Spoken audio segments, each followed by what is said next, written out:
How was it? Good. What'd y'all do? Ryan didn't want to stay? He don't like to spend the night out. That's all right. He used to always do, but now he just like, I don't feel like it. Yeah. Where's the football?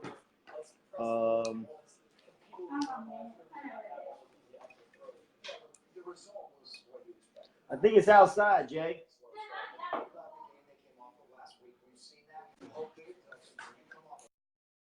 This one.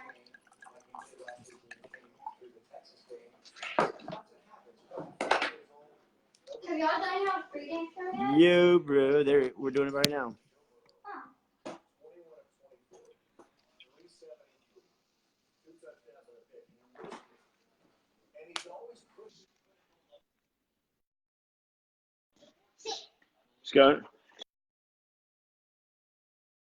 Scotty? Where? How we feeling?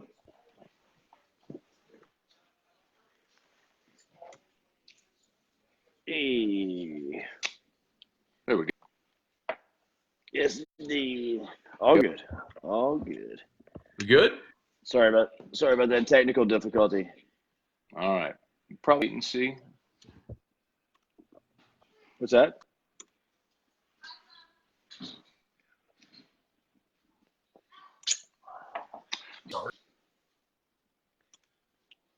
So to normalize. So I'm gonna take a minute here and share all the posts and everything. So Yep, I got you. I don't know if are you hearing me real time? Okay, good. Yeah, we are. Okay, About good. an hour and a Good, half. good. I know last week we had some delay. All right, I'm gonna hit the share on all these posts. Yeah. I'm gonna hit the share on these posts, bro, and then we'll Absolutely. rock. Shout If you out to wanna, Citizens Bank and Trust. Remember, over at Guarantee, we are prideful about our local and live appeal. There's no other local representation or example out there in our community like Citizens Bank and Trust and Guarantee Media. That's why it's a great partnership with us, not only on the air, but for projects like this with Whiskey and Wine. Shout out to Jim Ferguson. Check out what Jim has got to give away here tonight. We're going to get it. Scone's got one of these to give away, and I've got one of these to give away. Just get the like or share. We don't know how we're going to give them away, but we are going to give them away. So just make sure that you're telling people that you're watching Whiskey and Wine. Let them know that it's brought to you by Citizens Bank and Trust. Give them a like and follow over there at Citizens on their social media, on their Facebook site. And at some point over the next 90 minutes, we'll be giving this thing away. We got two of them. Stone's got one. It's all good, bro. Oh yeah, I gotta get mine. Hang on. I think they partnered up with our friends Kerry Guglielmo and the crew over at AST Marketing, the Polar Bear Coolers. Yeah, bro. Hey, I got an idea. How about this? How about we say forget giving away free stuff and we just keep them? I'm all in. Check that out, dog. That's awesome, man. That's a phenomenal cooler, man. All right, let's pour one. Everybody. Oh wait, one more thing I got to do here. I got to share this to Twitter. One more share, and then we're ready to roll, y'all. All right. Let's see what we got here. Don't forget about pourchoices.life, P-O-U-R choices.life cool. to keep up what we're drinking tonight. Real quick, what we are drinking, I can tell you, Scone, real quick, the wine this week is a Deloach OFS Pinot Noir, 100% Pinot Noir from the famous Russian River Valley. You can keep up with that at pourchoices.life. Oh, totally famous Russian River Valley. Very familiar, that Russian River Cheers Valley. to you, buddy. Hey, look, I got my Elmer T. Lee, one of my absolute faves, and I'm low on it right now. So, hey, Taylor Calandro, find me a bottle of this, bro. My Elmer T. Lee's low. I need you to get me a bottle, Doc. All right, cheers. Cheers to the Tigers. Cheers, buddy. I mean, who are we? All right. For the fourth straight game, this is a Todd Polite special that came out tonight. for the fourth straight game, one LSU passer, Joe Burrow, has thrown for over 300 yards. LSU gained 65 yards, over 500 yards of total offense. Look, they got some question marks. They got some things going on defense that they need to get figured out. They got some time to do that. But let's just bask in the offensive just Camelot, glow, forbidden ground that you always looked at and thought LSU would never play in, and now being talked about as one of the elite within that crowd. And look, man, you look around college football and some of watching Alabama today and with some of these high-powered offenses, they're no better than LSU, and they're getting their respect nationally for it now. But I mean, Scone, I never thought that you and I would see the day, especially at this point in our career, where we were covering an LSU team that was as offensive productive as this team is. It would have been like covering the 01 Rohan team. Yeah. Because that's what it really feels like. I mean, you and I, we almost finish each other's sentences when we talk about that 01 team because we're around the same age and we were just so passionate about it. But I mean, you remember how open the receivers were. Not just Josh Reed, right? I mean, Josh Reed was he was the guy. Clayton was a freak. Jarrell Myers. Clayton was a freak. LeBrandon Tofield and Dominic Davis had receptions. It was a buffet every Saturday of guys touching the ball. Who's it, Robert Royal? Tight end didn't suck either, bro. I mean, just options everywhere. Was Joe DiMaggio? Was that? They were awesome, man. He was also like a third tight end that caught touchdowns on that team, man. I mean,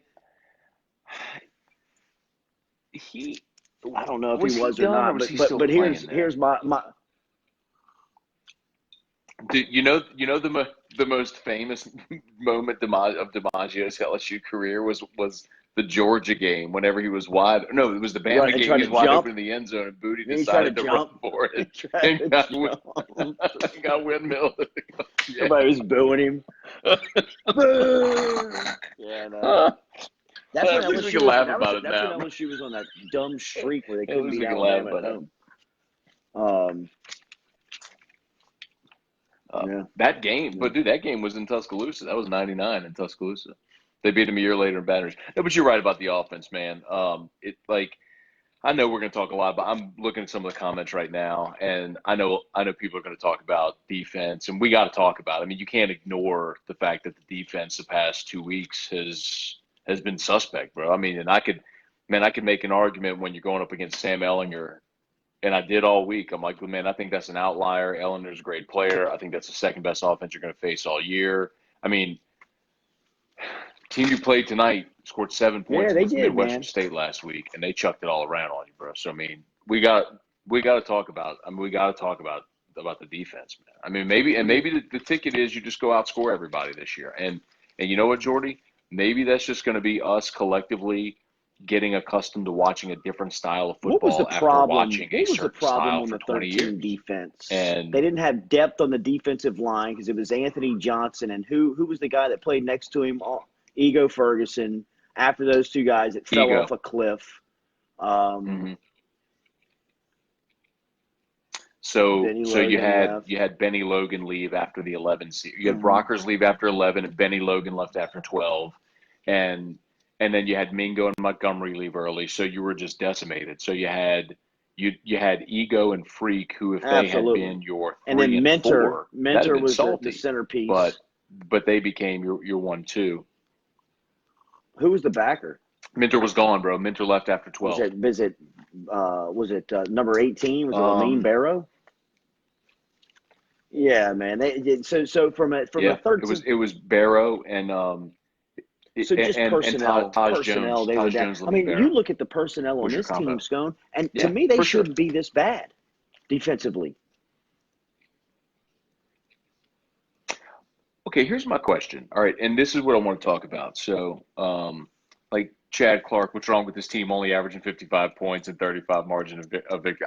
I got you, Chad, but you have to talk about the defense too. But here's my question: if Rashard Lawrence, Glenn Logan, Michael Divinity, Caleb on Chasson, are all on the field tonight, and Todd Harris, obviously, who got hurt, and suppose that's a knee sprain. If all those guys are on the field, does it look different? I mean, I think the biggest problem you saw in the first half was they got zero pressure on this kid from Northwestern State. And I got to think if Chasson, Lawrence, and Logan are all on the field, you're pushing that offensive line around a little more. So I think what that speaks to tonight is the fact that, brother, you got an issue with depth on that defense. I think your frontline guys are really good. Yeah. I think you got a serious issue with depth. But dude, I mean, you know who I thought played good late in the game. Now, granted, this is when you're up 50, but a guy who was running around pretty good, dude, was Cam Lewis. Cam Lewis ran around pretty good there on special teams and in that secondary. He damn near had a pick. Play in the end zone. He was making tackles at the line of scrimmage. Like, yeah. I mean, I think 31 played well tonight, man. I think he carried it. Yeah. He carried himself better than, say, Eric Monroe did. So, I mean, if you're just looking at the backup safeties and who's going to get some playing time now, if Harris is out and if what'd you think of Joseph Evans? Vincent continues to not cover,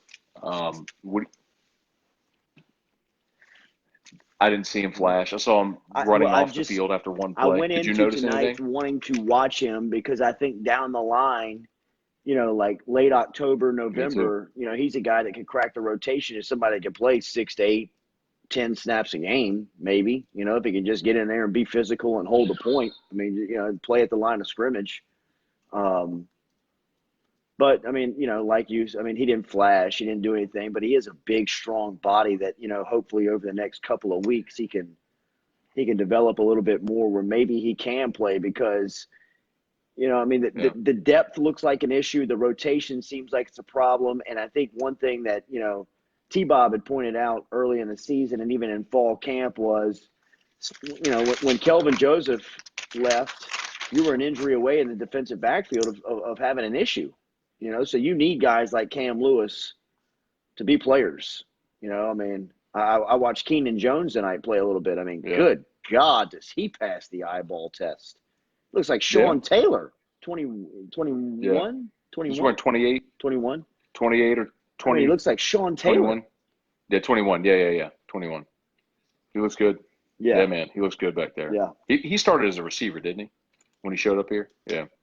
Hunter asked, where's Curry? Yeah, for sure. You know, like, he's gotten beaten out. I mean, it's obvious. You know the thing that was so impressive? And I've talked about this so much, Jordy, and everybody's gaga over John Emery because he was the guy that had all the fanfare and everything. And I'm not saying he's not going to be a good back, but I have spent all summer telling people that everyone you ask around LSU, they will tell you, we like Ty Davis-Price. And you saw why tonight. Like, he ain't messing around, bro. He gets his shoulder pads north and south, and when contact he got is a carry coming, last week. He puts his head down and he runs through. He got a carry last week. I mean, like, they want to trust him. They want to play him. But tonight was a good night for him. Mm-hmm. But this was the first time where you got to see extended action from him, and you really got to see his running style and why they like him. And the comp is always like, you know, Ed's USC teams had Reggie Bush and Lendale White. Well, if Clyde's the Reggie Bush style back, then Ty Davis-Price is, hey, bud. Good night, bud. I got a naked kid running through here. Going to get the bathtub. Okay, go and get all clean. Okay. All right. Bye, bud. Yeah. There you go. And plus I got AirPods on. So anyway. But dude, you see with Ty Davis-Price, man, you can see with him now why they like his running style. He's different than all the other ones, man. He's a shoulder pads, straight ahead, run over your ass type running back.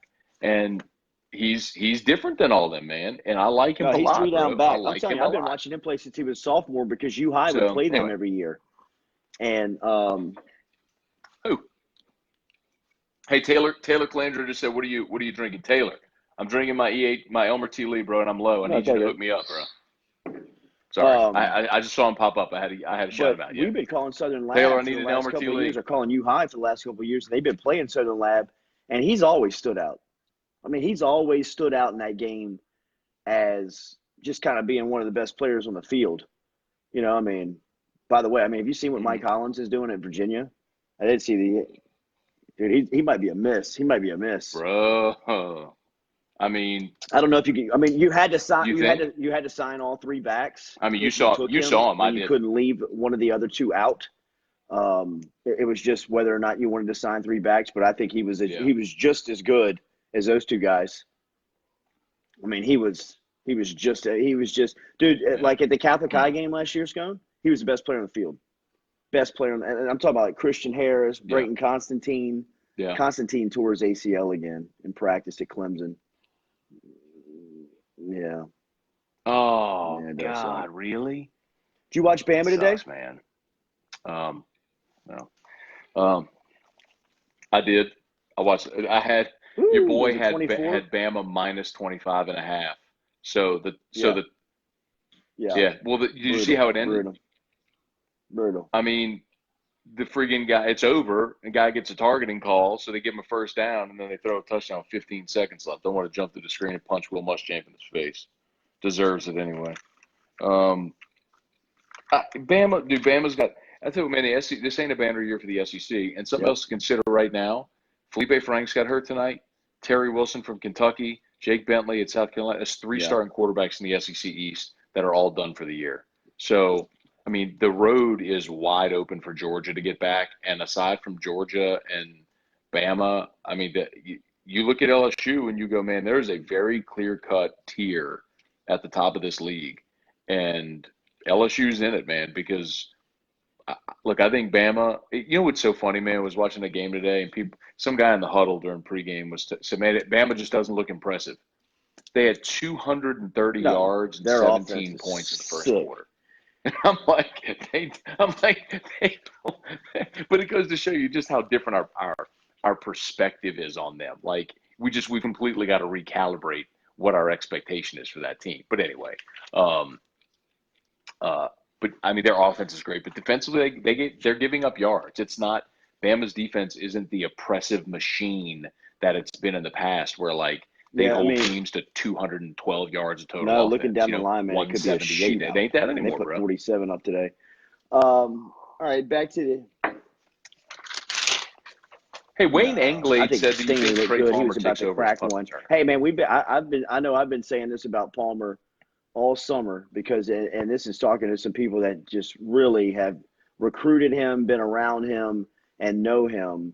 And by no means am I saying that he will be the player or will have the accomplishments of Odell Beckham Jr., but the comparison to him, when you think about it and you say it out loud, makes a lot of sense. Then he makes a play like tonight. Look, wearing the 33, he looks a lot like him physically. But I mean, the deal growing up on Beckham. I mean, you heard about Beckham coming up in New Orleans when he was a kid because everything he played, whether it was soccer, basketball, baseball, track and field, anything, he was always excelling with these athletic, best player on the field, best player in the sport type thing.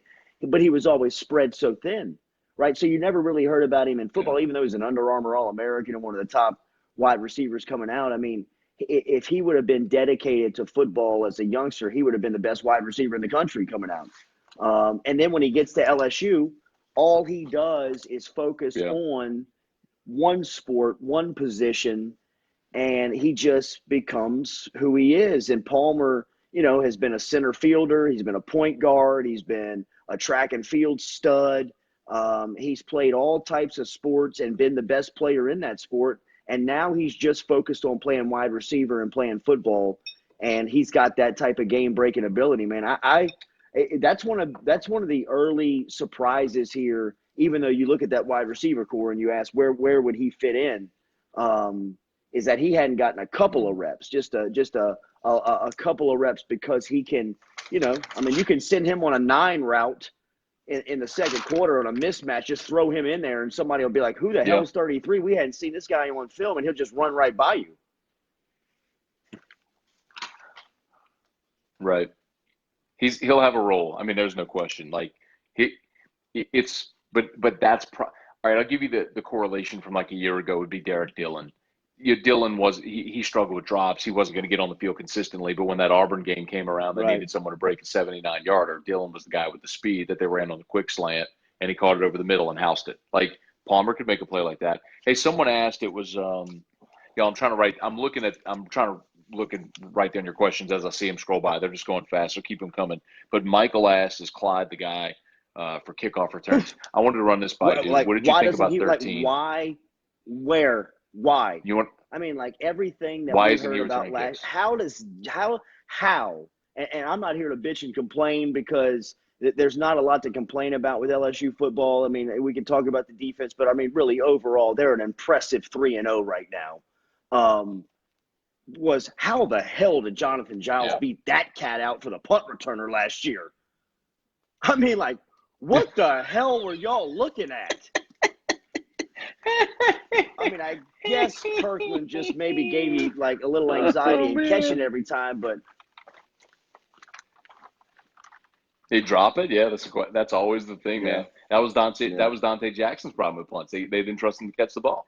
They're like, all right, we'll let you return kickoffs, but bro, if that's the deal with Kirkland, let him return kickoffs, man.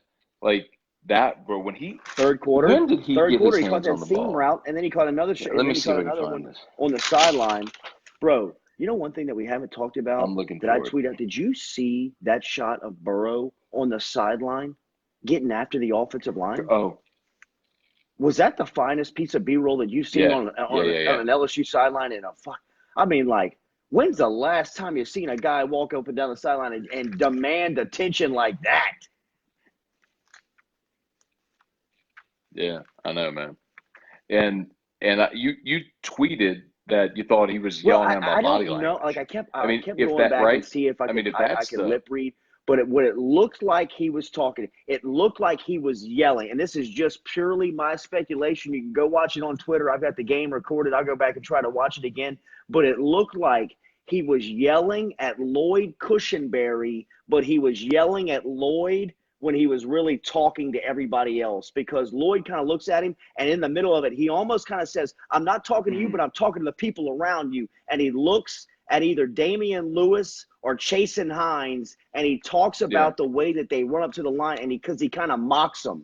He kind of like kind of like runs as if somebody's like jogging. And at the end, he says, that's fucking bullshit, and he just walks off. And bro, like it gave me chills in the moment when I rewound it and went back and looked at it. That's after a scoring drive to hang your 45th point on an opponent, and he's demanding perfection from a unit that's not playing with a lot of confidence. Bro, that is such good leadership that LSU has just not had in their locker room. It reminded me of Breeze. It reminded me of Breeze in the moment, just because Breeze is fearless with that type of stuff. You know, like whoever comes into that locker room, whoever's on that sideline, you're going to fear that guy.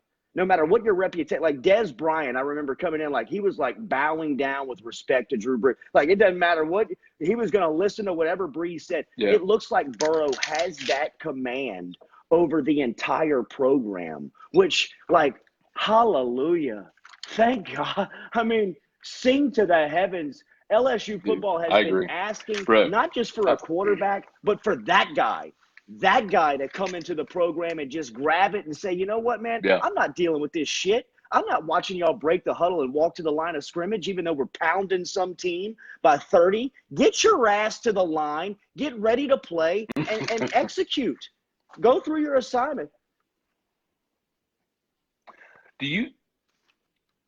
you think he might have been, and I'm with you, like I'm good for, like, do you think he might have been getting on Lloyd because, but if there's one thing about Cushenberry this year that's noticed, we talked about it at halftime, he on the field, his body language when someone misses a block or an assignment, he shows his frustration. Like we talked about the play in the first half where he was pulling, it was a center out. And 51.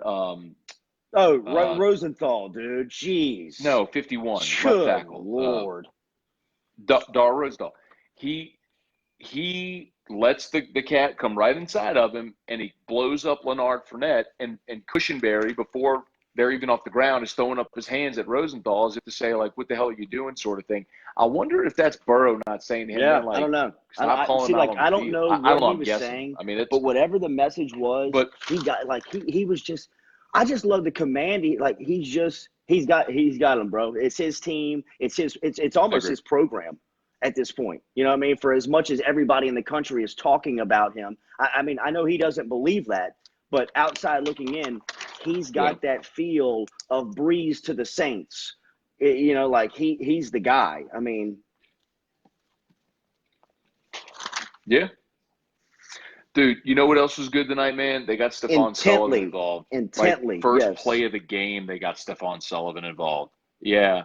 I mean, I need to pull up a box score and see what he finished with, but it was at least 2 or 3 catches, I know. And look, I mean, obviously they started to get other guys in, and maybe he was the beneficiary of Thad Moss not being in there tonight, not playing. But boy, Sullivan, he drew a PI. So it's like, man, when you got that size, man, you can affect the game in so many ways, and they got to figure out a way to get him on the field because, I mean, 6'7", I don't care. That's the thing. You find a way to get that guy involved, man. That's the 4 thing catches with for this 51, offense 4 for is 51. That the weapons, they're going to keep coming at you. Like, you hadn't even used Trey Palmer on offense yet. Stephon Sullivan was brand new to the passing game tonight. Yeah. I mean, you haven't used Jamal Pettigrew. Like, I don't know how big of an impact he'll make. I don't know how big, but he's another guy that you can throw out there that people can be like, oh, damn, we got to cover this guy. I mean, he's 6'4". He can box us out inside the red zone. Thad Moss didn't play tonight. Yep. Derek Dillon really hadn't had that big of an impact. I mean, Dillon's a guy that last year he was your only home run hitter. Think about the home run. I mean, you could throw John Emery in there for one play against Mississippi State, Ole Miss, Alabama, and let him run a wheel route on a linebacker and just for 2 plays. For one play, and then pull him out of there, and you just put that on film, and people have to start respecting it, or you just single him up on some freshman linebacker that has no idea that cat can run like he can, and he goes 70. Yep. Dude, I'm looking at my notes. Yeah. You also came away with 2 4th-down stops tonight. First possession of the game, and Northwestern was moving the ball, and he came up with a 4th-down stop to get off the field. As much as we complained about, and I see some of the comments about this, as much as we complained about the defense in the first half, they came out to start the second half and went back-to-back 3-outs and defensively. And on the first defensive series, both Fulton and Stingley dropped taking its toll in the third quarter. So they just started pounding them at the line of scrimmage. Like you saw with at the whistles, people just being driven 8-10 yards back just driving them into the ground. Yeah. Oh, bro, look at the first touchdown that Ty Davis-Price had. He went off right tackle, but the middle of the line pushed that Northwestern State defensive line 4 yards into the end zone. I mean, they really started to get after him, but between the tackles. I mean, it was. I agree with you, and they needed to do that. I kind of wish they'd established that more, but Fulton, Stingley dropped a pick six, and then in the first half, Baskerville dropped one. I mean, Baskerville. Would have been a pick six. Baskerville dropped one right in his basket, man. So they had a chance today. Yeah, for sure. Yeah. Well, bro, he's buried. I mean, look at the rotation. I mean, that's what people were talking about Dante Starks before the season. Like, is Starks going to get eligible? I'm like, it's great if you have him, but where's he going to play? I mean, he's the number 6 inside backer. Where's it going to go? So, I mean, Baskerville's just kind of part of that as well, man. He did. But 6 had a good play tonight, recovering, knocking the ball away on that throwback. Remember, they were going right. They threw it back. He played that beautifully. Now, the other part of that, to the tackling and part, so people did bring Delpit. up, he bounced off a guy tonight, too, where on the broken tackle. I know, bro. He's got to wrap up, man. Yes. Bro, you got to wrap up. Man, I was watching the Saints on Monday Night Football. Did you see the first touchdown of the game that when Deshaun Watson scored, he kind of went in awkwardly, backwards.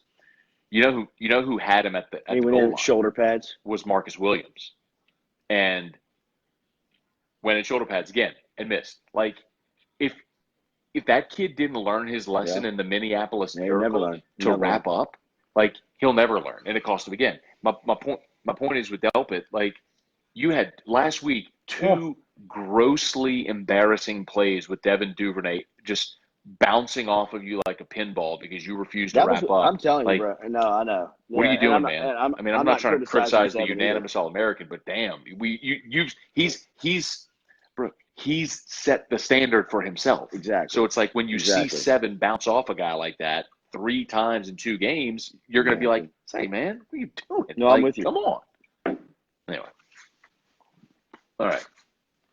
Let's shout out some of these people: Joshua Miley, Kerry Ruiz, Michael Johnson, Jeremy James, Blake Ruffino, Devin Kelly, Buddy Cagle, Stephen Massiers, something, I don't know, Mark Chambers, Anthony Geddes. Hope y'all doing well, man. Shout out to Citizens Bank and Trust. We appreciate them for sponsoring Whiskey and Wine. They're tagged in this post. If you could like their page, go spend some money with Citizens Bank and Trust. That'd be awesome, man. Tell us more about that, away dude. too. We'll get back Scone's to these got one of these things as well, one of these polar coolers with hunting season coming up. We're going to give this away. We don't know how. We don't know what we're going to do with it. Just get in the huddle. In the huddle. Get in the post and just tell us why you deserve it. Yep. You got to like and share it. You got to share it. Got to like and share it. You got to share the post. You got to like and share. If you have not shared the post, you cannot win one. But we will randomly pick 2 from those. That Eric Hart said, "Why are you all so sober?" You know what, Eric? We love local. I'm going to work on that. Over at Guaranteed Media, we are local, and Citizens Bank and Trust has been established since 1916 as a community bank. Business bankers, business partners. New Mid-City Beer Garden, which is fantastic, right over there on Government. Citizens Bank and Trust has financed that project along with others like Soji Restaurant. Remember, over at Citizens Bank and Trust, go see them, man. They're proud partners here of us over at Guarantee Media. We're both local. We love Jim Ferguson and the crew over there. So make sure and like them, and we'll give you a chance to take these out to your rice fields, your hunting camps, or your next tailgate at some point here before we get out of here on Whiskey and Wine. Dude. Couple other things I got. We'll get some more of these questions. One, Cade York missed the PAT, I tell you what, bro. but the next one, he came out and striped. That's yeah. And you've been waiting. You had to been waiting on that, dude. You had to been waiting. We didn't think that the kid was going to roll through the season perfect, did we? On PATs, I did. At some point, no all of the great ones throughout the career have come through here and missed one PAT. It was going to happen. If it's going to happen, Northwestern State in the second quarter and some just oblivious Saturday night. You're right about that. Take it. Hit the one in Austin the week before. Yeah. Yeah, no, I got you. Where is and then 91, how about dude? 91, man? Well, what's up? The one play he made tonight was the tackle for loss, and he got called for a horse collar. Dude, he can't get off the block. He can't get off the block. So a couple things. Number one, I understand why Glenn Logan got the start. Because number one, Fehoko hasn't done anything on the field to suggest like you can't risk not having this guy out there, one. And two, you're rewarding Logan because he didn't miss a snap. He didn't miss a single rep, O said, in fall camp, right? So that, but the other part of it, man, same thing with Giles. Sometimes when guys transfer, there's a reason they transfer, you know? If they're losing reps somewhere, there's a reason they're losing reps. Like I think we kind of see now with Giles why Giles was losing reps at Texas Tech. Maybe same's true with Fehoko, man. He's been a great team guy. I love the family. I love the story. He tried to play last year with a torn bicep. He did play last year with a torn bicep before they finally shut him down after Alabama. But man, they need that guy to figure it out because it was evident tonight. And again, I'm not sitting here dumping on a kid. I'm just college athletes, not dumping on anybody. But for the success of this team, what you saw tonight, which is obvious, is you don't have great depth on your defensive line. I think we kind of feared that. And that it was evident tonight. Where do they have depth outside of wide receiver? You need him to be a guy and running back, and quarterback. I like. Do they have depth at running back? Because you know what, dude, TDP gonna be I mean, gonna be tough to keep 3 off the field in a couple of weeks. I got you. But still, we haven't seen it yet. It's not proven depth. But you're right. I'd say receiver is the spot and linebacker where they're deep, and that's probably about it because they're not deep at corner. I think they got a lot of bodies at safety. Do you trust many of them? Like, do you trust with Todd? Let's say Todd Harris is going to miss a little Here's bit. the deal. Do you trust whoever's See next? how much. Look how much Todd Harris has struggled in who coverage. Is next, you know, and what they've told you, his skill set is getting him on the field is because of his coverage ability. What does it tell you about the rest of the guys? If that's his coverage ability, and before he left the game tonight, he was the target. After that, it was Kerry Vincent. You know, and Vincent felt a lot like who was it that exploited Vincent, that exploited Craig Lawson in 2013? Was it Dan Mullen? Didn't Dan Mullen exploit? Didn't he like go at Lawson? So he was the SEC player. You know what I remember about that game against State? That's the game where Lawson had the 100-yard pick six. Lawson had the 100-yard interception return for a touchdown in that game against State at 13. Yeah. But against Georgia, he was a liability. That was the 44-41 game or whatever it was. Yeah. Lawson got picked on, man.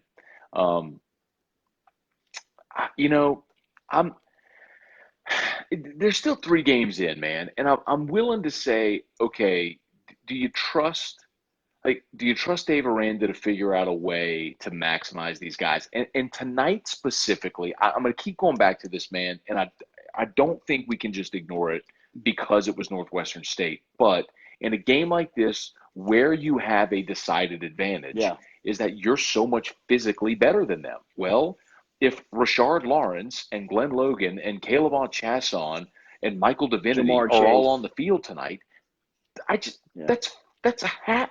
I'm just talking about defense. That's half of your starters on defense. Like that's 5 of your front 7 that weren't available tonight. So, I mean, yeah, I think that matters a lot. So, I mean, if that crew, you know, they go, I'm telling you what, man, like next week they go to Vanderbilt, right? They're going to play a team in Nashville that has a potential first-round pick at tight end, a really good running back in Keyshawn Vaughn, and a veteran transfer quarterback as well. Like, is that 11 unit going to a.m. struggle a little bit more than anything with Vanderbilt? If they do, well, shit, man. They played 6:30 tonight. They played like shit. I mean, like I told you at halftime, and now I believe that it's going. I think that Orgeron goes to Marucci tomorrow morning at Stretch and Stride when they get there and say, get 2 of those 3 bigs ready for Saturday. When probably last week on Tuesday and Wednesday, he was telling Marucci and the staff, have them ready for Utah State. You know, let them sit out this week. Let them sit out against Vanderbilt. Let them take the bye off. Let's get them a couple of reps against Utah State and have them revved up to go against Florida. And I'm talking about Glenn Logan. I'm talking about Rashard Lawrence. And I'm talking about Caleb Vaughn. Because I think that Sadiq and Divinity stuff is off the field. I think that they're serving some stuff. And that's just speculation. I got nothing on that. That's my opinion on that. I mean, Sadiq was dressed out. Right. Yeah. But also, you sit there and have the crowd wonder why the start left tackle was sitting there all night, and that's some of your punishment. Yeah. Well, on what part? Dude, I disagree with you because on getting those guys ready to play Vanderbilt. Because if you can't go to Vanderbilt and beat that sorry-ass team which gave up 42 points to Purdue, then you fucking deserve to win that game, man. Like, and here's the thing. That Purdue defense gave up 42 points. That Vandy defense gave 42 points to Purdue. I don't care if you have to go to Nashville and score 50 and win a 50-41 game. The last thing in the world, because Lawrence and Logan both have ankles, and we saw this with Fournette in 2016, man. The last thing you can do on an ankle is push it, because you do it, then you're just hitting the reset button all over again. And the only thing that cures it is time. And if you can't beat if you can't beat Vanderbilt without Rashard Lawrence and Glenn Logan, hey, look, then what are we talking about as far as this being a championship team? Like, there's no fucking way, man. You keep those guys off of their feet until Florida. I do not want to see them on the field until Florida because they're too important. Like we saw tonight. 6 hours they're ago, too important. I was invested into your theory, but like we talked about all this week, and after what they accomplished last Saturday night, you are playing for a championship, so you gamble with nothing. I'm not gambling with shit. I'm not saying to myself, bro. It's a bigger gamble to run them out there, man. Because then what if you lose them for a month? Then you don't have them for Florida or Auburn when you need them. You got to win the game. You got to win the game. You got to be able to. Hey, let me ask you this point blank. Can you go to Vanderbilt next week with that offense to score 50? Okay. Okay. Then can you hold Vandy under 50? You can without Lawrence and Logan. Okay. Then do that. I don't care how ugly it looks. Go up there and tell Burrow, hey, bro, I need you to go score 50 today. Bro, it's going. Okay. I got zero. I'm not running. Yeah. There's look, no way whoever's Rashard the Lawrence most. plays. Whoever's. I think you get Divinity and Caleb on back. Daniel Gruder, come on, Jordy, Vandy, man. I know, I'd love but you know, like LSU to me, they're not playing their opponents as much as they. Like I said, man. I mean. Maintaining the championship course is as tough as going out there and winning every Saturday against Northwestern, Vanderbilt, and Utah State. I mean, you got to have this team ready to play once the SEC comes, and you know, like the lack of depth is overly concerning at this point. You know, I mean, you need guys to step up.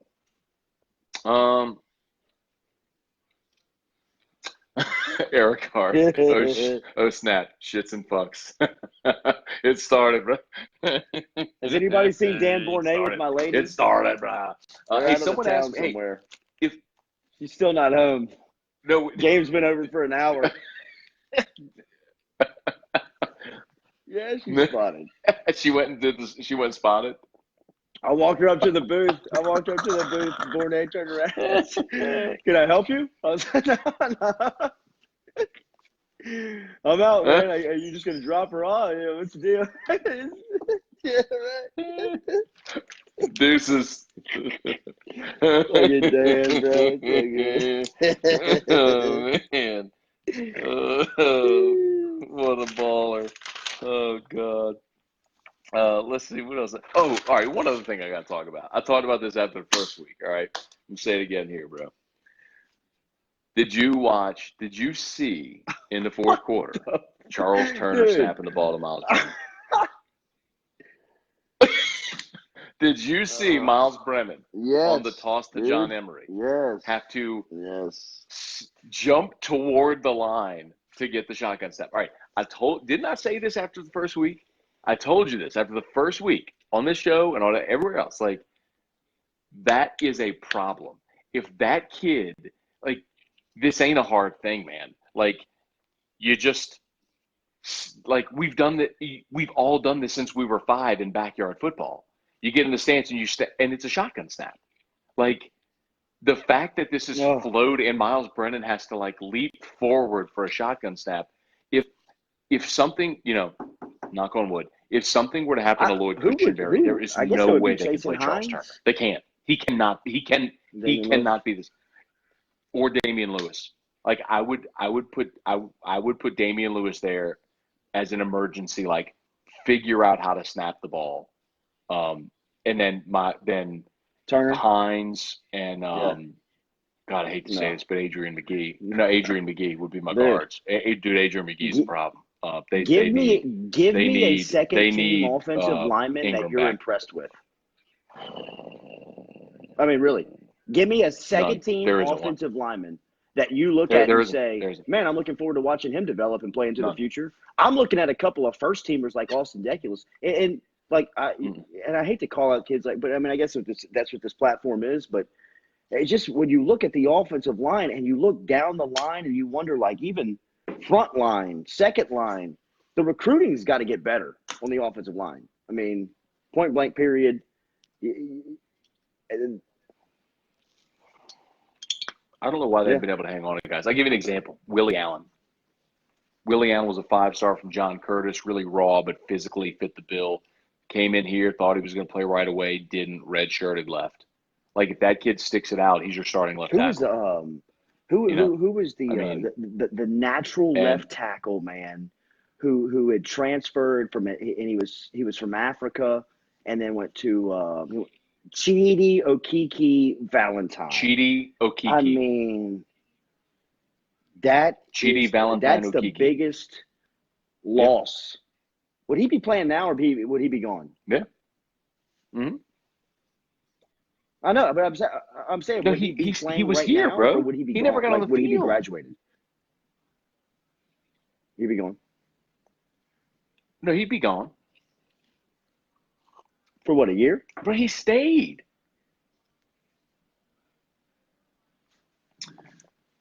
No, he must have stayed more than a year because he was redshirted.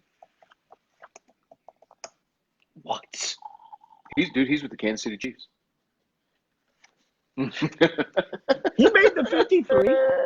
So he finished it. He finished at Tennessee State. He made the 53. He finished at Tennessee State. He's a rookie. I think so. He must be practice squad. Hang on. What a loss! Shout out to Citizens Bank and Trust. Why do you deserve this cooler? Why should I not keep it? Really? I mean, like, you gotta. Wow, dude, he made the 53. That might be the best team in the league. He's on the 53 with the Chiefs. Arguably. He's on the 53 with the Chiefs. Chidi Valentine Okiki is on the 53. And LSU can't find a tackle. Yep. 53. Wow. I know. Wow. No, but you know what the other part of it though too is? Think about how many times in 3 games has Burrow been sacked? He got sacked once against Texas. How many times in 3 games has Joe Burrow been sacked? I don't think he got sacked against Jordy. Oh, no, he did get sacked. He got sacked twice against Jordy in the first half. Remember that? And then nothing after that, but twice. I don't think he did. None tonight, right? Did he get sacked tonight? Scone, if you were advising Jamal Pettigrew, I don't think he did. Would you tell him on a team? Oh, have we done this on the air? All right, never mind. I know you said this already. You said this. I mean, why not?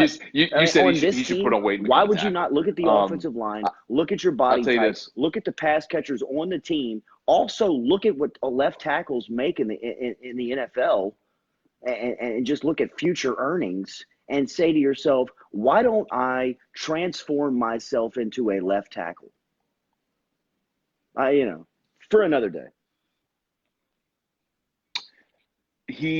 I'm with you, but 2 things. Number one, he would have to put on that's right. At that's least right. We did do this 40 pounds. Pounds. That's right. I remember the discussion now. I remember the discussion now. And then also, after putting on 40 pounds, there's also a thing where, bro, you either have that mean streak where you want to play on the offensive line, or he got sacked once tonight, and he seems like a guy that wants to go out and catch passes. So, okay, once. Well, all right. Let's see. Brian Champagne.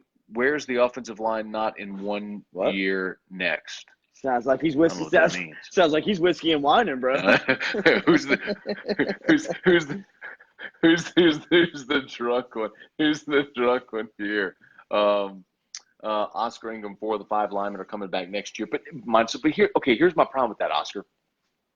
We said the same thing this year. You returned 4 offensive linemen this year. So really, if you include Hines, you return them all. The only guy you lost was Bruiser. So, and your unit was bad last year. Just because you return guys from a bad unit doesn't mean you're better just because they're back. I mean, they have to improve. Is Austin Jason Hines better? Is Lloyd Cushenberry? Is Jason Hines? Is Sadiq Charles? Are they better right now? I mean, we were hyped all throughout fall camp about how this is the most improved group on the team. Man, I watch LSU running backs not exactly having gaping holes to run through against Northwestern State. I mean, running the football was a bit of a grind last week against Texas, except, Clyde hit the edge pretty well. I'm telling you what, man, one thing that maybe this changes the dynamic of the rushing offense when they need it is if and when they start running Joe Burrow. And he ran a couple times tonight. And he wants to run it. That's the thing about him, is that he wants to run it. I loved his rushing touchdown was a design play. And, when they thought they went and looked to see if he might have been down when he dove at the goal line. That felt like a design run, like straight drop, draw, quarterback draw. And he can do it. And if and when they unleash him, I think that changes the dynamic of the running game more. Because then you can win with numbers. You can spread it out, and then you got a hat on a hat, and you can win with numbers that way. But you're running the football. But they got to figure something out, man. Because I tell you what, they've done a hell of a job of masking. Let me rephrase it. Let me rephrase that. Yes, that's my point. I shouldn't say they're not good. They're not dominant. That's not a dominant unit right now. That's not the line that Georgia has. That's not the line Mississippi State has. If you gave this LSU team Georgia's offensive line, I would pick them to win the national championship because any of those backs could run for 100 yards on any given day, and Joe Burrow would never get touched, and nobody would stop that team from scoring 50 all year. They could win with Virginia's. Dude, did you Georgia's see? Is dominant. Sorry. Yeah. Did you see Raekwon Davis Really got hurt today? What's with all the injuries, man? From Alabama. He went down. He making a tackle, went down with a shoulder. I don't know how serious it is, but man, if he's out, that's. But yes, they do. They need their offense. They do. And let me tell you, I know this is so hypocritical of me because I bark on the radio Monday through Friday. Never talk about Alabama until Alabama week. But when you watch them play, the one thing that I hope the defensive backs stay healthy for the frontline guys is that you're going to have to be juiced up with your first string guys to guard that wide receiver core. But if they are, that matchup is going to be so good with Fulton, Stingley, Delpit on those cats. I mean, that is going to be a great matchup. Great. Here's your problem. And real quick, Brad Myers, what's the timeline for Cardell Thomas' return? He's done for the year. He had he had the Nick Fitzgerald injury. He had the broken ankle with the dislocation. That shit was sideways. No, he's done. He ain't coming back. Is that what you heard? Yeah, I mean, he's done for the year. So, the other Bama's receivers. What the hell are we talking about? Bama's receivers versus LSU's DBs. No pass rush. Okay. Here's the problem. No. Here's the problem. All right, let's say you love Fulton and Stingley. Cool. Right. Go put them out Ruggs there and Judy. On Judy and Ruggs. Okay, great. Doubt. Now who handles Waddle? Who handles Devontae Smith? That's your problem is they got 4 dudes that can all ball. And even if your guys, your dudes win the majority of the battle against their guys, you can't cover them all. And bro, that's the problem teams are having with LSU right now. Sure. Okay. Go try to blanket Jamar Chase and Terrace Marshall. Well, guess what? You leave Justin Jefferson in a one-on-one, you're screwed. Good luck. Good luck, Texas. Terrace Marshall worked out dropped for the you on ball. 3rd and 17 when you went cover 0 and we don't drop it. Dude, he's been awesome this year, man. Really. Biggest surprise for me this year has been Terrace Marshall. I mean, and look, I get it. He was a 5-star, athletic, all that stuff, but I know he battled injury last year, but this has been so seamless for him, and he's dominant. And what you just said, he doesn't drop it. It's been on go routes. It's been on crossing patterns over the middle. It's been at the line of scrimmage. It don't matter. He had it seemed like every time Burrow put the ball in the air, they got a first down. Marshall, 20 yards. Marshall, 14 yards. Marshall, 3rd and 12, touchdown. Yeah. And that was the ball that was intended for Sullivan. It's just you look at his catches. It's just every time he catches the ball, Marshall 12 yards, 1st and goal, Marshall touchdown. I mean, it's just for every time they throw it at him, he makes plays, and every time it goes for a first down. Like his average yard. Let me see what his yards per catch is.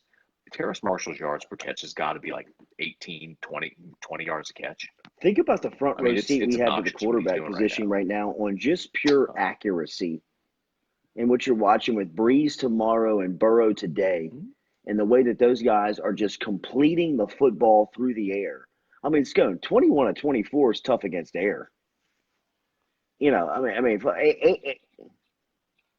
Yeah, I know. look at Brendan's numbers tonight. Look at Brendan was 8 of 9. I mean, dude. I mean, it's amazing when your amazing wide receivers are always open because you're scheming them open. You're not running 2 receiver routes pinned on the sideline. I can't wait to watch the Saints and Rams tomorrow too, bro.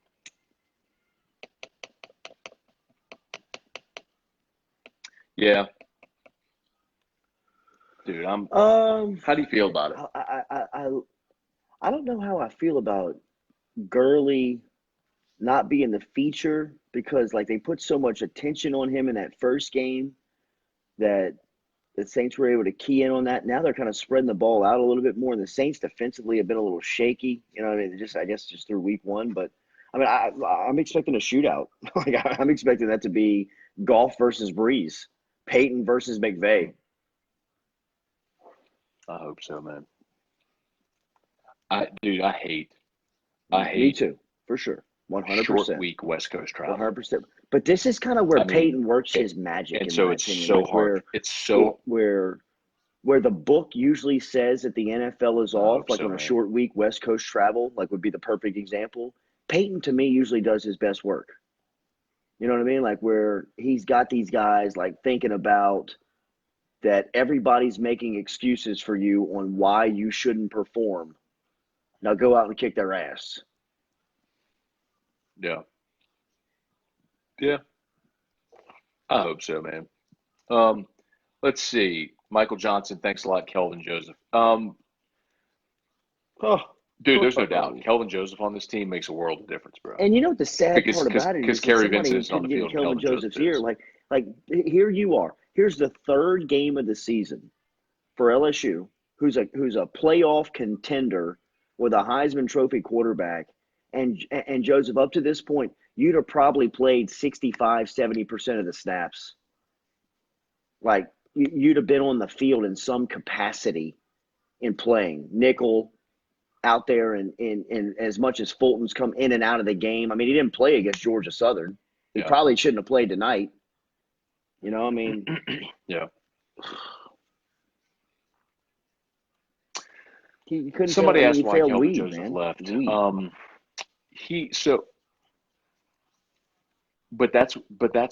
That's why I missed the bowl game, right? And he was pissed because of how they tested him. Like they tested him. This is compliance issue, but how frequently they tested him. It almost felt like they were trying to get him. You and I have our thoughts on that, but anyway. But the other part of it too, I think, is that coupled with all of the attention to Stingley, I think was off-putting. And that's disappointing because he would have played a major role on this team. I mean, you can see it. Like he would be on the field every damn play. Like 5 would be off the field and 1 would be on. And you need that guy in a big way, man. Anyway. All right.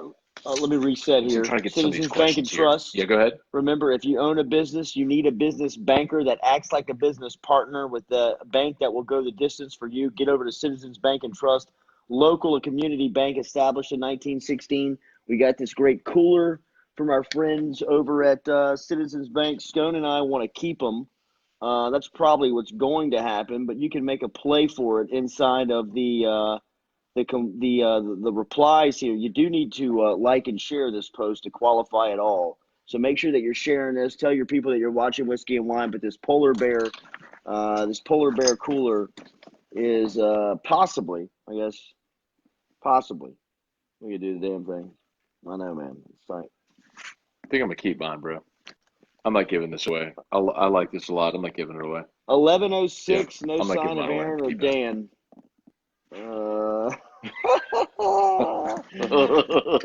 Sheesh. You worried, bro? Jim Ferguson, I'll sell you one. Hey, that's my banker. Some of y'all are saying we're lagging behind. You need to restart your feed. So, like, some of it is y'all saying we're lagging, some aren't. So, anyway, let's see. Shane Austin, nobody can stop Alabama's slants, probably. Philip Smith, top three wide receivers were awesome. Where was Chase tonight? You know what's up with Jamar, where he was He tonight? was dressed, which makes me believe he was dressed. Like this is my theory that Divinity same as the other guys that were dressed. and Chase are. Look, his opportunity to play in this game, his opportunity to play in this game went up in smoke. Little puffy, little cloudy, but other than that, I mean, what about Les Miles last night? That bastard, dude. I put a mortgage on Boston College. What a sucker bet. What a sucker bet. I told you I'm watching this documentary on ESPN Plus, right? Miles to go. Oh, it's unbelievable. I love it, dude. I love it. Les Miles. So I didn't watch this week yet. So this would have been after the loss to Coastal. Oh, I believe it, bro. I believe it. I need to watch it. But this week will be great, right? After you go beat BC. But that not only to win, but dude, it was a 22-point spread. It was never close. And they won by 24. They were a 22-point dog and won by 24.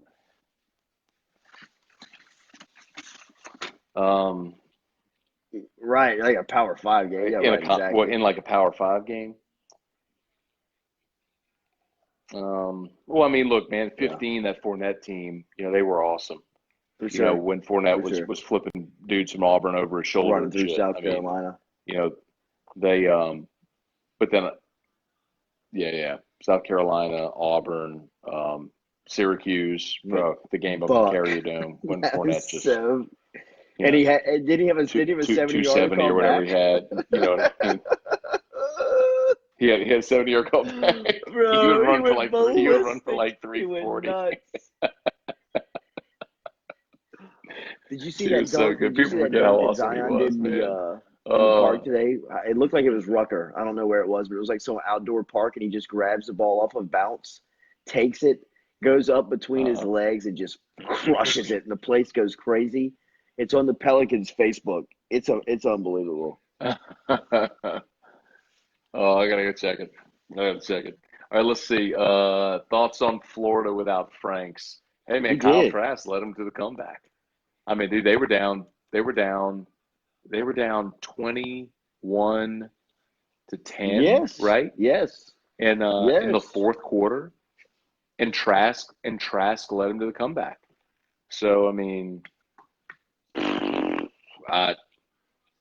we'll see when teams have a full week to scheme for Trask how that goes. I mean, there's a little bit of Matt Mock coming off the bench for Rohan Davey and being a complete change of pace type quarterback involved there. But let's see what happens moving forward. I mean, Trask was a good player, man. I mean, he's a good recruit whenever he signed. That's interesting though, man. Let's see, Bill Smith. A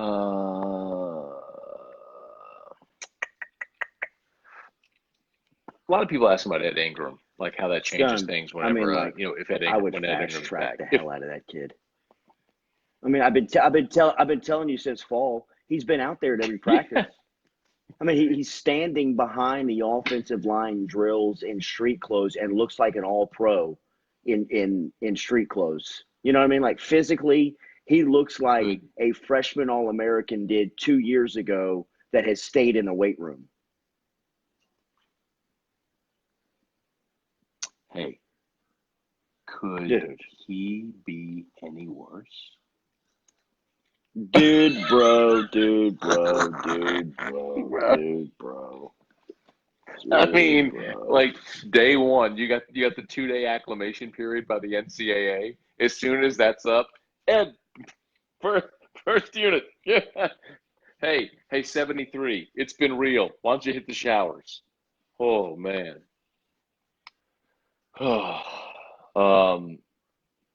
Let's see. Shane Smith compliance at LSU needs to be fixed by Woodward so we can be on a level playing field with Bama. Hey, man, I think part of what you're seeing right now is evidence of that. Wouldn't you? The fact that they're selectively 100%. choosing when to withhold players from play? That's evidence that you 100%. got somebody new pulling the strings and telling you when you're going to take your best players. Yeah, we'll sit you out against Northwestern State, but on the road in Austin, you're playing. Absolutely.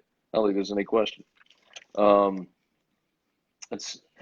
know what else, dude? One thing we didn't talk about for tonight Yeah, was Burrow's you know, pick. I think it was it was the same line of thinking for me as Cade York, is that it was inevitable. I mean, it's going to happen. You do it enough, and I mean, he's 21 and 24. To me, the best part about Joe Burrow is, first, his accuracy, and second, his decision making. And on that throw, both were off.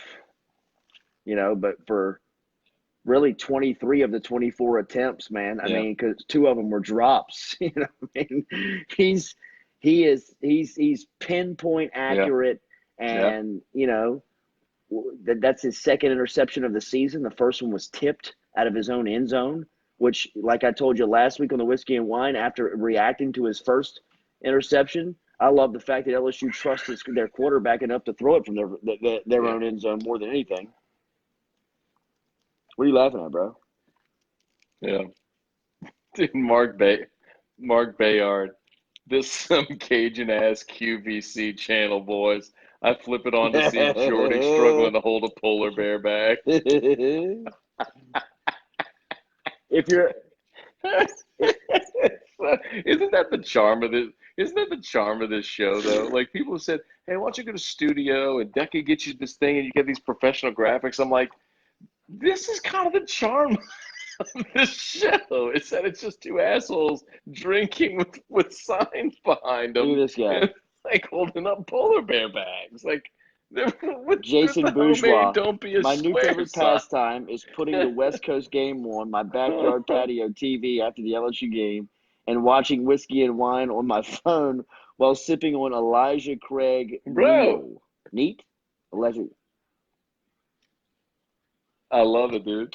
Neat. Yeah. No, hang on, bro. Jason You know what? Bourgeois. Who is that? What's up, Who Jason Bourgeois? All right, Jason. Bourgeois. I'm gonna go put my Josh Elmer T. Lee away you because I guys don't make me want want to to crush get it drunker. all yet. That's also the purpose of this show. Sid Durbin. Hey, you know what? Jason Bourgeois. What was old boy's name again? Was Elijah Craig? Okay, Jason Bourgeois. Let's drink one, you and me together, Jason Bourgeois. We'll do my Elmer T. Lee is the good stuff, bro. The Elijah Craig's $27 a bottle, but this is the best value you'll find anywhere. $27 for this Elijah Craig small batch. It's the best thing for the value you'll find. It's amazing. People always think you got to spend a lot to drink good, man. Just because it's expensive don't mean it's good. Just because it's good don't mean it's expensive. Not only that, I mean, still anyway. we still write the sign on manila folders. Cheers. I mean, we're still ground floor over here. Oh, well, look who it is, man. I see some headlights pulling up the driveway here. Yeah. Aww. Let's see who it is. Aww. Let's see who. Yeah, Flo, go get him. That's awesome. Let me know if Dan's here. Show your face, Clint Dan. Cointman, what's up, man? Jeff Herman, what's up, man? Where's Bournet? The voice at Tiger Stadium. Hey, old Dan. Hey, Danny Bourne. What's going down? Have you seen a guy by the name of Dan Bournet? What's the deal? Huh? What's going on with you, Missy? Right in between the readers, my glasses, and the binoculars, I spotted it all. Yeah? You going back? Where's Dan? Is he here? You save me some wine? Yeah, a lot of wine.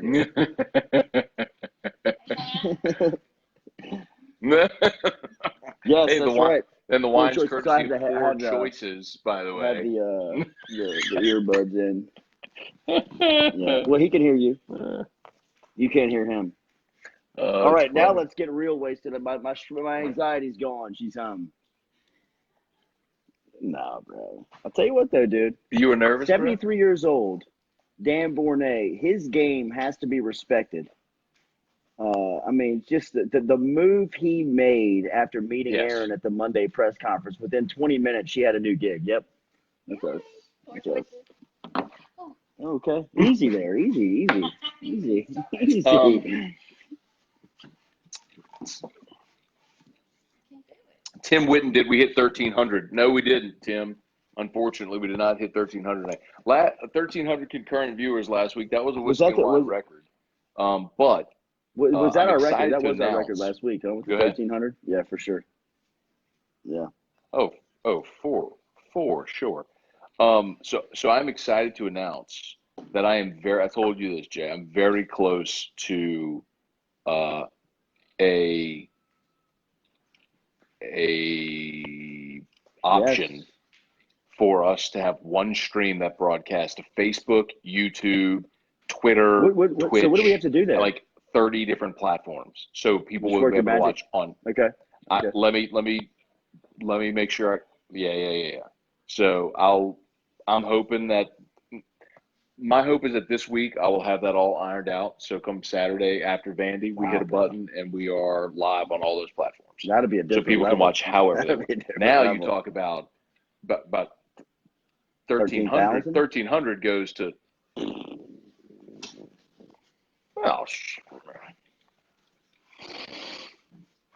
and especially beyond because what would ultimately happen too, Jay, is like now you're talking about if we broadcast live to Twitter also from yours, mine, and the station's Twitter following on a live Twitter post as well.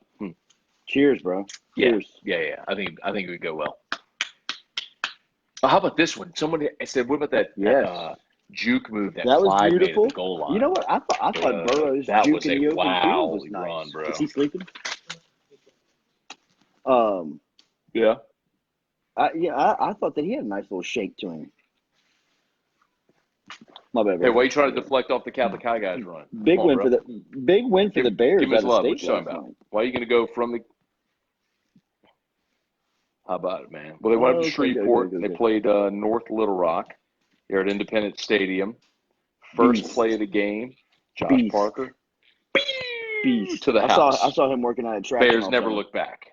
Big win. Yeah. Big win. That kid's a beast, man. Oh, yeah? Let's get it. Tim Witten. I'm drinking a beer, smoking a cigar, listening to these fools. Tim Witten, you're a fool. All right, we're all fools, but whatever. Hey, man, try some whiskey with your cigar, man, instead of a beer. I don't know if I want that cold dilution of the carbonation on my cigar. I got a shout out to my guy. Hey, man, my neighbor across the street, Lenny Moss, who's watching. My boy, he went down to Miami, and he was like, "You want anything?" I was like, "Give me some Cubans, man." See, dude, brought me back. Ooh, wow, dude. That was on the spot. Brought me back a little box of Cubans, man. I was like, "Hey, what are you doing?" Lenny. No, you're Lenny's good, man. A good dude. Like, all right, fine. Shoot, you gotta tell me twice. Oh, man. Ooh, might go out in the back porch Davis smoking is a hurt. Cubano right now. Crank up the TV. Bro, you saw the shoulder?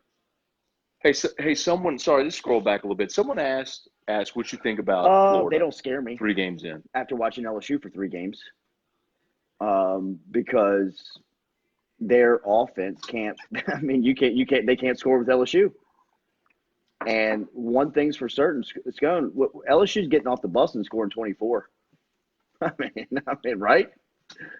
I mean, they're getting off the bus and scoring 31. You know, I mean, like. Yeah. Stop who? Florida? Can LSU's defense stop them? Yes. Hey, man, I'll still look at Kadarius Toney. I'll still look at LaMichael Pirine. They got athletes, bro. And their defensive front seven is really good. Now, that game's in Baton Rouge, and I'll don't get me wrong, like LSU is going to be a touchdown favorite in that game at least, and justifiably so. But the thing that scares me, singular, more than anything, is when a team with a filthy, nasty defensive front goes up against LSU's offensive line. Think about the national championship game last year. That Clemson defensive front, now I get they had 3 first-round draft picks on it and all, but that Clemson defensive front annihilated Alabama at the line of scrimmage. No. Alabama. 3 first-round. Alabama annihilated them at the line of scrimmage. And I get it. But I look at Florida and I go, I'm seeing a man, report right now that Zion's in Tigerland. If Zion's in Tigerland, at me, please, with graphics, vivid, and I will pack the family up. I've got Aaron and her son. I've got little Jay here right now. We will pack up as a family. I will call an Uber, coming, bro. and we will go to Reggie's right now. If I got proof that You wanna Zion go? Williamson is in Dude, I will Tigerland, Uber. I am on my way. Jay, Zion Williamson is in Tigerland. Was he? It means Tigerland's a bar area around the university, around campus. He can hang in the Uber, bro. Bro, he can't get in a bar. With Aaron's son. Aaron's son is 15. Aaron's son's 15. Hold on. No, I'd probably leave Hold him on. here with the 15. You're gonna leave your child in an Is that Uber? child services? No, we're good there. That's smart play. I was going to see Zion. CPS. But Zion was in town. But Zion was here. It's man. a once in a lifetime opportunity, man. But Mr. Culotta, you have the right to remain silent. Hey, man, don't you know who I am? Zion's in Tigerland, babe. Stay dressed. We're going to Reggie's. Call Dan to come pick us back up. He's driving. Tell him to keep the Clarks on. He's taking us to the bar. Do I need to call Dan? Oh, God. Oh. Did you say dear? I know, my bad. That's a And he Catholic was so deacon, cool bro. tonight. God's He was going to so strike funny. you down. He was so funny. He said his one-liners had her laughing all night. Oh, God. He's so good. Oh, he's a beauty, man. He's a beauty. He spoke one time at I'm sure he's told the story a million times, but he spoke at the Catholic High Key Club meeting when we were like at one of the things. We were in high school, 20 years ago, and he was talking about his faith and all. He goes, yeah. He started talking about practicing. He goes, he's a group of high school kids and their parents. He started talking about practicing the rhythm birth control method. He goes, and that's how we ended up with David.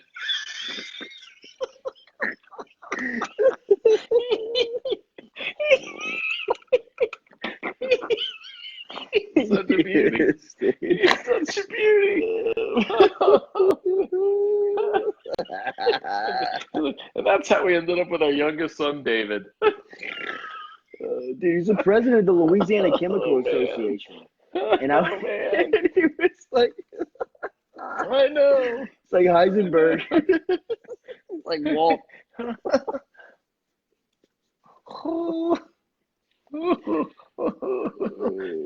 Hey, Charlie Cavell.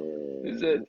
No, that was Jason Mobile. This show was gold. Right, do a dude. Saints Dude, that's 2 post-game. days in a row. Hey, I'm you still do a hungover on Saints Monday morning when I post-game. show up for OTB. If I did one on Sunday, I wouldn't be right till Thursday.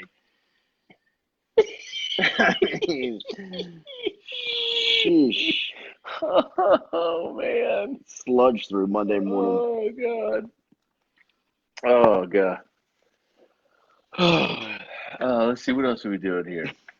Jason Bourgeois, I'm crying with y'all. Thank you. Charlie Cavell, how bad is great UCLA? question. How long does Especially with Urban Meyer. That's a good Especially with question. Urban Meyer on the market. Hell yes, dude. Do you think Urban would go back and coach again? If Les Miles would go back and coach Kansas, Urban Meyer would go back and coach UCLA as fast as you say $6 million a year. I mean, okay, here's the difference. Les was aching to get back in. Les was asked. Was are we inquiring sure that was every Urban's job. choice He to just get wanted out? back in.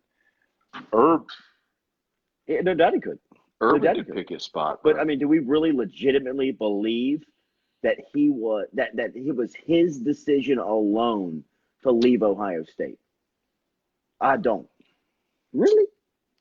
After all that Zach Smith stuff, everything that had gone down, it just didn't seem like it had gotten a little stale and old. And the administration just said, "Look, man, we got the young kid in place, and Day, we'll keep you on, and we'll keep your office, let you do your stuff. You can be almost like a liaison for us out there in the community. We'll keep you on salary, But we got to kind of get rid of you. You know what I mean? We need to transition into the next guy.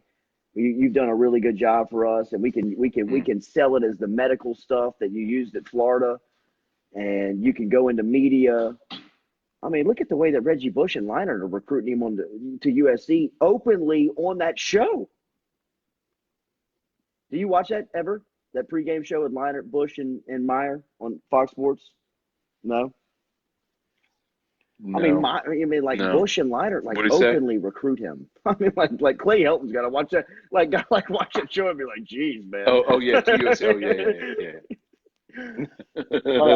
They lost to BYU today. I mean, Hey, bro, they lost. He lost BYU today. 3-0. I mean, like how sneaky is that? good is BYU? Like, no. They lost. They lost to It was Utah closer than they in the thought. opener. Went to But it was Tennessee, won. But it was a close game. But then they went. But then they went beat Tennessee, and then now they beat USC. So Kalani Sitake, who, by the way, T-Bob keeps calling Solani. He just can't. He just can't get it. I'm like, Satake. Think of like the shiitake mushroom. Just drop the H. Satake. It's like, it's not hard. He's like, okay, I'll use that. I'm like, okay, dog, you're good. Anyway, are they just like coach killers? Him and Mac Brown. Just gonna get dudes fired. They go beat the man. How? Well, Mac Brown might have been one of the biggest surprises the first 2 weeks, right?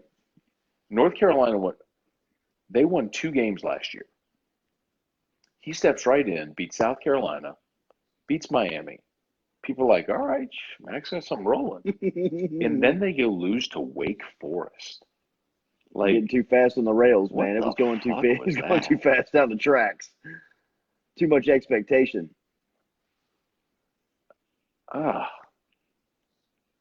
mean, that was a brutal watch because Wake Forest is poo. I mean, and then did you see at the end of the game where the quarterback didn't get out of bounds? The running back, right. Like, or the running back, they were trying to set up, and like, dude was out of bounds. Dude was out of bounds with 1 second left, and they said, no, well, if the official hadn't blown it dead yet, then the clock keeps running. Mm-hmm. So why exactly do we have replay then? If that's the case. Anyway, whatever. All right, we got like 2 more minutes. Yeah, I like that. You want to just like do that rapid fire shout out of people again? Mark Bayard. All right. Chris Blades. Blaine Melanson. Gil Nash. Jean-Pierre Derek Maness. Rusty Gomez. Jason Bourgeois. Daniel Williams. Steve Newchurch. Jeremy Hayes. Jeremy James. Scotty Harrington. Jacques Fisher. Jim Ferguson, the man. Anthony Geddes. Hey, Citizens Bank and Trust. I don't know if that's their jingle, but it should be. Business bankers, business partners. Charlie Cavell. Hey, so Matt Turpin says Zion is 20. Hey, you only got to be 18 to get in, bro. Go ahead. 18 to get in, 21 drink. They put an X on your hand. Come on now. And see what happens to you, buddy. Let it slide. Yeah. Idiot. Jerk face. Matt Bryant. Matt Tubion wants to know where y'all shooting this. Jordy, y'all in the neighborhood? I'll come make a guest appearance. Come on, Matt. Garrett Maness. Is that, I already said him. Nice. Chance Tim Witten. Denkusi. Oh, Simple Boss said, say my name, say my name when no one is around you. Say my name. I love you. Running games. Say my name, say my name. Greg Shilley's totally making that into a gift, by the way. Centenni? That's happening. Seth LeBlanc. I don't think so. Donovan Coker said, what's the spread against Vandy? I'm going to guess LSU is going to be a 17-point favorite in that game. Yeah. 3 scores. 3 scores for sure. 3 scores. 3 scores. All right. Hey, what's the score of Texas Tech? I got a little coin on Texas Tech. Say my name, say my name. I had a game on, but it's a commercial. How good was Destiny's Child? Do you like Are Destiny's Child better or Beyonce? But still, no comparison Like to TLC. Yeah. TLC for me in the girl band period, the girl pop stuff. I mean, TLC. Any album, I can pick one or two songs that I can rock all day, whether it be Unpretty, Creep, Waterfall. In fact, I think that you were walking through the office the other day. We were busting out a little Creep. Blame Besh and I, because we were playing on a client. Yeah, because Besh was creeping on a client. Yep. Yes. R.I.P. to Left Eye, bro. She was kind of crazy. Though. She let me burned tell down you, Andre dude, we Rison's got to house. believe that Rison was probably caught up in some bullshit back in the 90s, too. Yeah, you're probably right. Dude, hey, you know what? This pisses me off right now, man. So I took Texas Tech -2. All right. They're on the road at Arizona. And I thought to myself, I said, still, Kevin Sumlin's a shitty coach. 13-7 at the half, Arizona. I said, Kevin Sumlin's a shitty coach. And Matt Wells is the new coach at Texas Tech, came over from Utah State. Good young coach, changing the culture there at Texas Tech. And I think they're going to do well. And they're losing 13-7 at the half to Arizona. I knew that was a stinky line, and I should have just shat on it, man. God, dog. They better get their stuff together and go bro, the Otter screwed me this morning, man. I told Otter, I was like, hey, man, I loaded up on Maryland last week. Loved Maryland against Syracuse. Loaded up, and they just skull drug. It was awesome. I told Otter, I said, hey, man, I don't love Maryland this week, man. I love Temple. I said, Temple. I said they beat Maryland last year straight up. That was in College Park. Now they get them at Temple. I was like, Maryland riding high, the good vibes from last week. I said, I think Temple's a bad matchup for him. Temple is 130th in the country. He goes, they're 130 in the country out of 130 in yards per play. He dropped a yards per play stat on me. And I'm like, all right, I even texted him this. I was like, all right, Otter, I'm going to ride with you, bro. I'm going to ride with you. You and me, ride together. Let's go. And so I played Maryland. And, of course, they not only did I cover, they lose the game. Scony. It happens. It happens. All right, you play enough games and it'll happen. So you come back to the Odd Father next week, baby. I'll put you on some winners. Lock of the week. No thanks. And then what screwed me today was that backdoor cover by South Carolina against Alabama. I'd loaded up on Bama, and they had it covered, man. Then, anyway, I'm annoyed. Good night, bro. All right, we're done, dude. We're done. Shout out to Citizens Bank Trust. Hey, how are we going to give away these coolers? What do you want to do?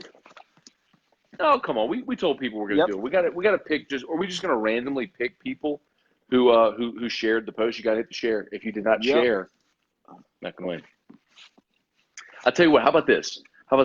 Give me a number between one. How many people have shared the post? Can you see? All right, 17. Give me a number between 1 and 194. 121. All right, give me another number. All right, so now I'm going to make you do this. Go through and click on the shares and get the 17th and 121st person that shared it, and they get coolers. How about that? All you got to do is count to 121, you lazy shit. You can do it. 500 yards of total offense. Chill out. Well, you called me a bastard. Four straight games over 300. Hey, you like this glass, bro? Check this out. Yes. My Gramps has like the greatest bar you'd ever see in your life, man. It's a like 10-foot bar in his den. Awesome. Anyway, he's got so many glasses and stuff. Check this out, dude. I love this glass. Wow. You see it, 1958 National Championship. Do you see that? Yeah. That old school tiger on it. All right, here I got it for you. You ready? School... I got the 121. All right. Okay. Well, how do you have that? You didn't count the 121 already. You're randomly. Eric K. Okay. Would be 121. Now let me get to 17. It's going to take me a minute now. All right. So Phil. All right. Yeah. So, Blaine Melanson, what's up? Stick New Church, LSU -31. No way. Is that a thing? Are you serious? 31? Dan's Angel. Or is he guessing? Gotta be guessing. 31's large. Vanderbilt's No terrible. way. LSU's good.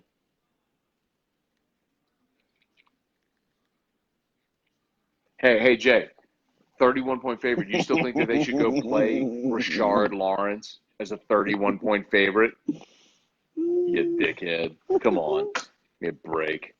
The guy ain't seeing the field. He's fucking Vanderbilt. Yeah, let me go play my Try to tell me that I had that take on whiskey and lineman wine, and against I'll call you an Vanderbilt. asshole Monday morning, Cecil buddy. Collins at Charlie Gale, you're the winner. Citizens Bank and Trust. Come up to right. Guarantee Media. I'll leave it for the front desk to you. All right, Charlie Gale and Eric Kagler are our winners of the Coolers. Hey, but what if they don't live here? Email one of us, Jordy at 1045 ESPN, and we'll have it sent out or we'll have it mailed. All right. All right, Scotty. Don't be a square. Like and share. I got to go watch some Pac-12 after dark and make sure that I got to pull Texas Tech through to a 3-point win, or I'm going to be really pissed. Look at this one, Kirk Paul. All if right. you could give Jordy's hair to Matt and Matt's beard to Jordy, we would have something cooking. That's